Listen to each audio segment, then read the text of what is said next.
humblemud. So, the Nintendo Switch 2 Direct is finally here. You guys wanted to hear my thoughts, and after seeing this, I definitely wanted to share them. And so I'm going to jump right into this, telling you what I liked, what I disliked, were any of my predictions correct. It's just going to be a really fun video. Before I begin though, I just wanted to quickly share that towards the end of this video, I'm going to be sharing a special announcement that will actually be revolving around a giveaway that I'm going to be doing. Now, this isn't a giveaway for a Nintendo Switch 2 or a Nintendo Switch 2 game. I don't have that kind of money, but just stay tuned for it. I'm really excited to share that. Okay, so right off the bat, the Nintendo Switch 2 Direct opened with Mario Kart World. And this is something that we already saw with the original reveal trailer, but I did just want to mention that I'm a big fan of how they've redesigned the Nintendo characters. They look so much closer to that Nintendo 64 era promo material look that they had back in the day, and I think it really works to see it in HD. Now, initially, I wasn't necessarily excited about Mario Kart. I just didn't really have any expectations. I was kind of worried that they would just do the same old song and dance, but Mario Kart World really exceeded my expectations, that's for sure. It looks like you're going to have some rail grinding in this one, and I also saw some Sonic Lost World wall running that was really cool and unexpected. We're going to have new costumes for the characters. I love that they're taking a page from Outrun's playbook and giving you a sort of non-stop racing mode where you race from course to course to course. That was so cool to see. 24 drivers in a single match is wild, and a feature that I think I'm actually going to spend a lot of time in is the free roam. When I was younger, I used to drive off the course all the time and just check out all of the scenery because they do a lot of really good work in the Mario Kart games to make this feel like you're really in Mario's universe. And I've always done this kind of thing in other racing games too, like in Excite Truck. I would try to get to areas that you normally aren't supposed to be in. So to have this as a full-fledged mode where you can go in with friends and just be chill and take pictures and drive around and see everything that there is to see, hopefully with some secrets or Easter eggs, I think that's really cool. And with Mario Kart World, I really went from not really having a particular opinion about it to suddenly being like, Miss Humblemud and I have to get this. And for the next one, I'm going to talk about the thing that I'm most excited about, and that's Donkey Kong Bananza. Now, the craziest thing about this for me is, for fun last night, I actually made some predictions on what I thought was going to be revealed in the Nintendo Switch 2 Direct, and my number one prediction was that we were going to get a new Donkey Kong game. And I'm really surprised because usually I'm completely wrong at guessing what Nintendo is going to do next, but when you look at it, it makes a lot of sense. Nintendo has a Donkey Kong themed section within its theme park now. Donkey Kong was a major character in the Mario movie, and if you look on Nintendo's socials, they are really pushing Donkey Kong Country HD Returns, and even though that game is technically older than Xenoblade Chronicles X now, I feel like I was seeing those DKC ads way more. So I just had a feeling that they were going to give us a Donkey Kong game, and I didn't know if it was going to be a 2D side-scrolling type of affair. Part of me was also thinking about maybe they'll do like a definitive version of Donkey Kong 64, finally remaking that game without all of the collectathon headaches that that game has. But what we got was so much more. This game looks so cool.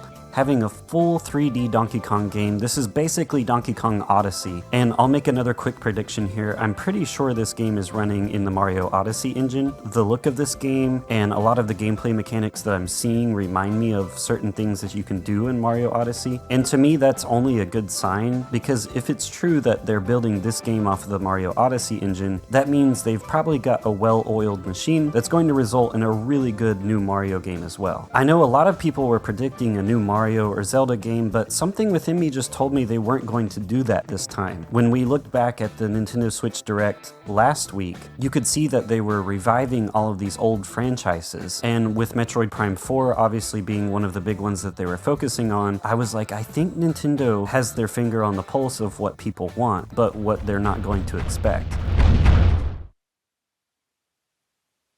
Did you want to talk? And in this Nintendo Direct, I think you see that. We had Metroid Prime and Donkey Kong, as I said earlier, but we also saw the return of Kirby Air Ride in the form of Kirby Air Riders. That gave me legit chills. And while one of my off-the-wall predictions was that maybe we would have a chance of seeing Kid Icarus Uprising come back, and sure, it sucks that that didn't happen, it was really cool to see Masahiro Sakurai return with something that's not Super Smash Bros. But on the topic of Super Smash Bros., there was something that popped in my head when I saw the NSO GameCube announcement.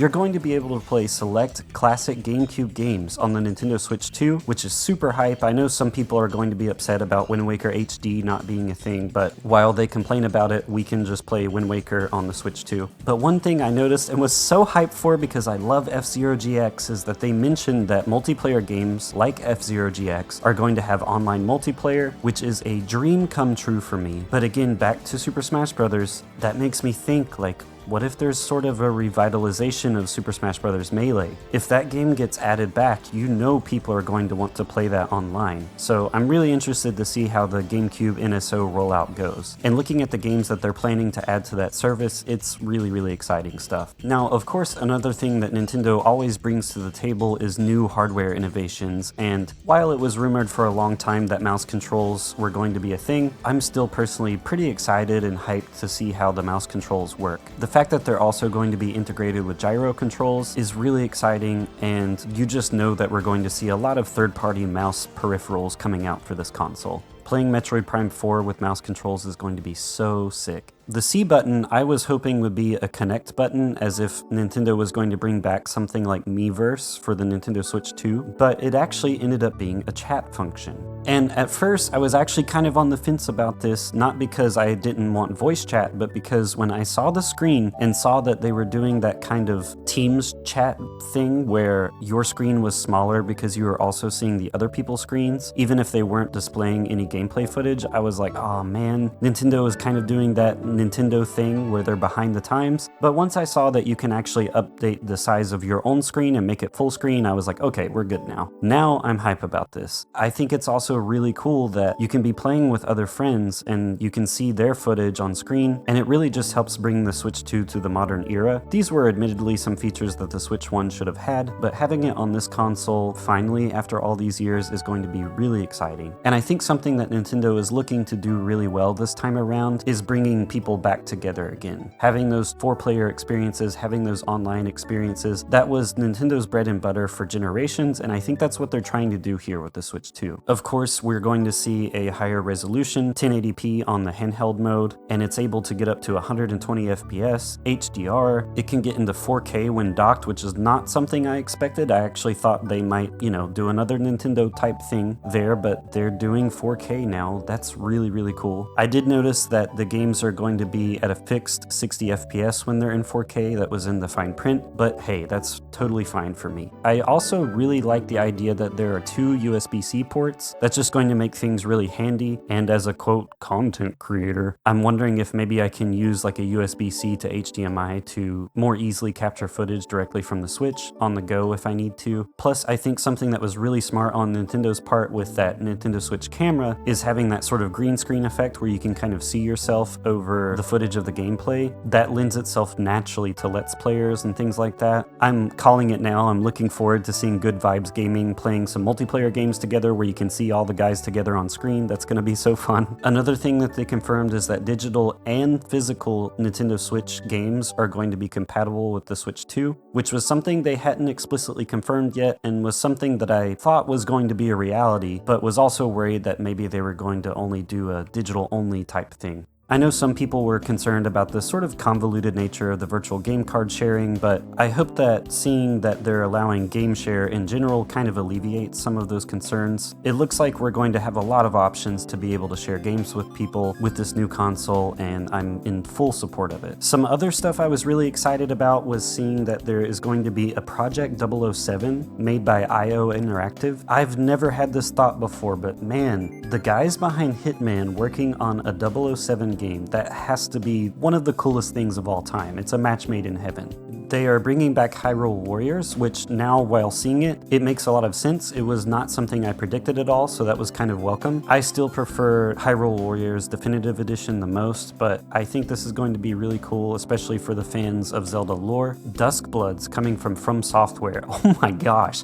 that game looks insane. Admittedly, at first I thought that maybe this was like a new Castlevania game, and then when I saw the From Software logo, I did a legit head turn because I was like, oh my god, are we about to see like a Konami X From Software type of collab? And unfortunately it wasn't that, but this still looks insane. The world looks really, really cool. It kind of gives me Bloodborne vibes in a way, and it looks like you're going to have a lot of variation between the different playstyles and things that you can do. While I'm not the biggest From Software game player of all time or anything, this actually looks like something I might get day one. Earlier, I mentioned that Nintendo seems keen to bring back some DS and 3DS type stuff, especially when we talk about that last Direct that we saw last week, and we're seeing that again thanks to Square Enix with their re-release of Bravely Default. Now, I never got to play that game actually, so I'm really excited to finally try that in HD. Hollow Knight Silksong was here. I don't know if that ever got officially announced, but actually seeing footage of it is kind of hype, and it was pretty crazy to just see that in like a little montage instead of it having its own thing. But yeah, there's lots to be excited about in my opinion.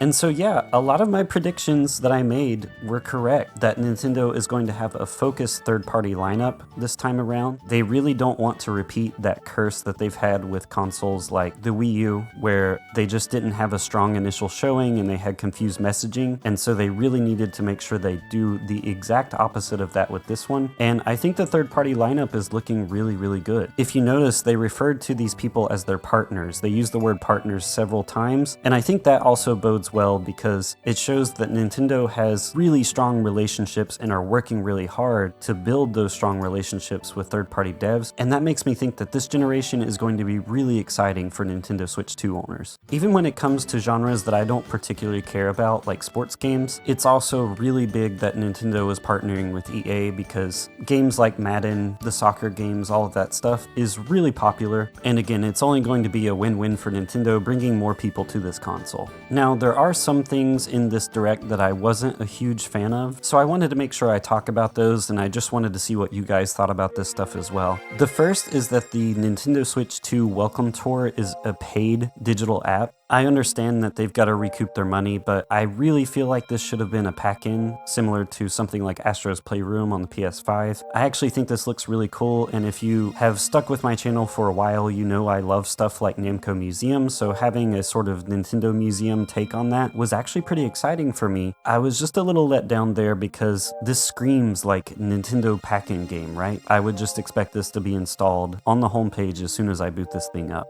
Hopefully it won't be too expensive, but if it is, I might have to pass on that because that just sort of rubs me the wrong way. Another thing that I was cautiously optimistic about was the notion of enhanced Nintendo Switch games. Now, we know that the hardware side of the Nintendo Switch was already not the most impressive thing even when it first dropped, and so there are a handful of Nintendo Switch titles, even first-party titles, that don't always run the best. The one that I keep thinking about, and unfortunately I didn't see it in the Switch 2 Direct, let me know if I missed that, was the Link's Awakening remake. That game has some frame rate issues and it just doesn't feel like it should, considering how perhaps deceptively simple looking this game seems to be. And so I was pretty sure that there were going to be enhanced Nintendo Switch games, and they're called Switch 2 Edition games. But again, knowing Nintendo and knowing that they are very good at making money, I was worried that there would be a price here. Now, I've been completely offline this morning, so I haven't looked to see if pricing has gone up for these Nintendo Switch 2 Edition games yet. I don't know, but I'm really hoping that it's not like a $30 upgrade or something crazy just to play a new enhanced version of games you already own. You know what I mean? Personally, I liked Sony's decision to give away their Horizon Zero Dawn remastered version of the game for $10 if you had the original PS4 version, and I really hope that it's kind of the same story with Nintendo, but there is a such thing as a Switch tax, so we'll see about that. I just hope we don't get nickel and dimed for games that we technically already own, though I do understand certain games having higher upgrade prices, like Mario Party Jamboree adding in all of these new game modes and stuff like that. I'm cool with that. I'm not trying to be unreasonable here, but for games that just have like a graphical upgrade or a frame rate upgrade, I don't think those should be a huge charge, if a charge at all, to be honest. And hopefully, if there are third-party games on the Switch that receive receive this same kind of treatment, Nintendo can leave it up to the third-party developers to decide if they want to charge people for that or not. The last thing, and it really did hurt me to see this, I honestly was not super excited about Drag Drive. I kind of feel like